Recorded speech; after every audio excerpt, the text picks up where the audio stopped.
My name is Fennella Bruce, and I'm a media consultant. And I am really excited to tell you a bit about myself and my professional journey.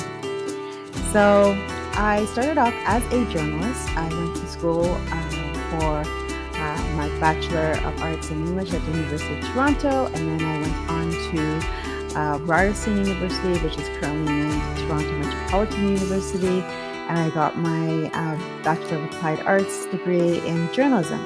Shortly after that, I started working in a local newsroom in Toronto as a news writer for a morning show called Breakfast Television.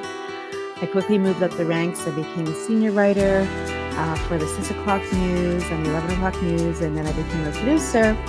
I helped to launch 2 television stations, City24 and Toronto One here in Toronto, of course, and then I went on to work in national news, and I was the news producer for a morning show called Canada AM for 7 years. That show was canceled, and we launched a new show called Your Morning, and I was the control room producer and helped to launch that show as well. I went on to become a producer for CTV News Channel for a number of years, and then 6 years ago I decided it was time for me to start my own business.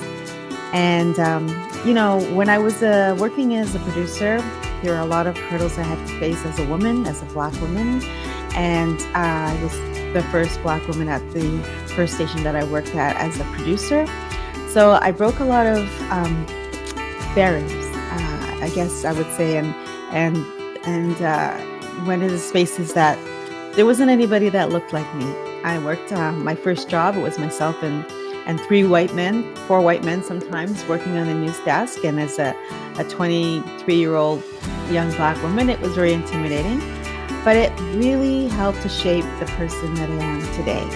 It gave me the strength to launch my own business. 6 years ago, I left my career. I left a good paying job, and I decided that I wanted to do my own business and take everything that I had learned, all of the bumps, the bruises, all of the contacts, all of the behind the scenes stuff I had learned from being a news producer, and start my own media consulting business.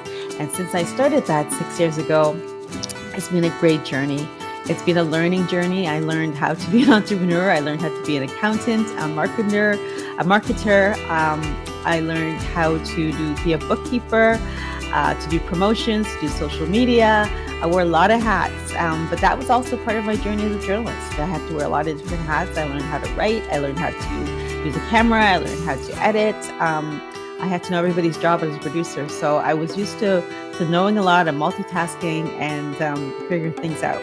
So I'm now running my own company, FKB Media Solutions. And so, as I said, it's been great since I left my job and started this new journey.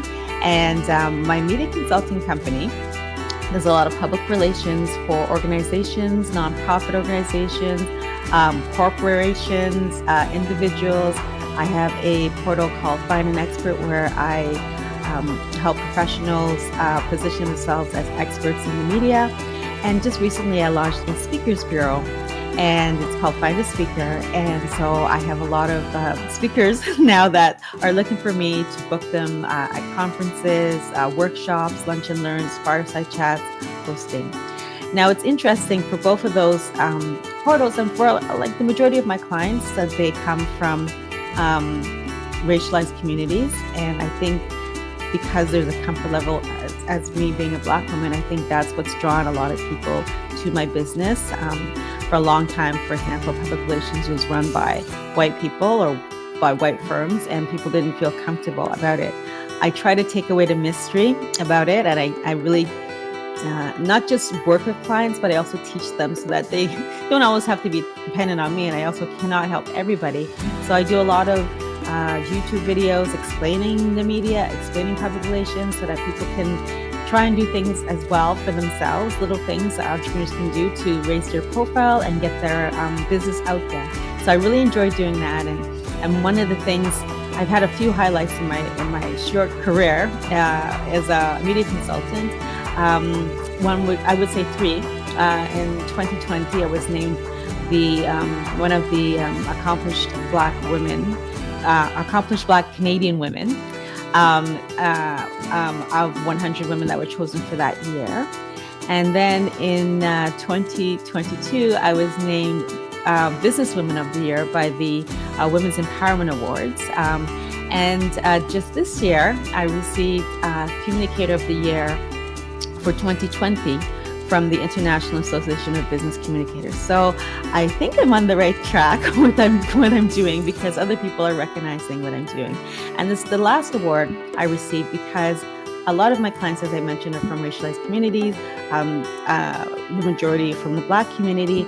And so I've really changed the media landscape in Toronto and in Canada by putting a lot of people and telling their stories from the Black community and their businesses and entrepreneurs, and giving them the tools to get their message out. So that was one of the things that I was recognized for as Communicator of the Year. And I think it's so important that that everybody gets an opportunity to tell their story and let people know what they're doing. I don't think it should be just one race or one set of people or one set of thoughts that are out there. We need to have a kaleidoscope of thoughts out there for everybody to learn from each other. Lessons learned. Let me think. I don't even know where to start. You make a lot of mistakes when you're an entrepreneur. And what I would say is that every failure is a success, because you need to learn from those experiences. And as long as you can take away something from those failures, then you're going to succeed.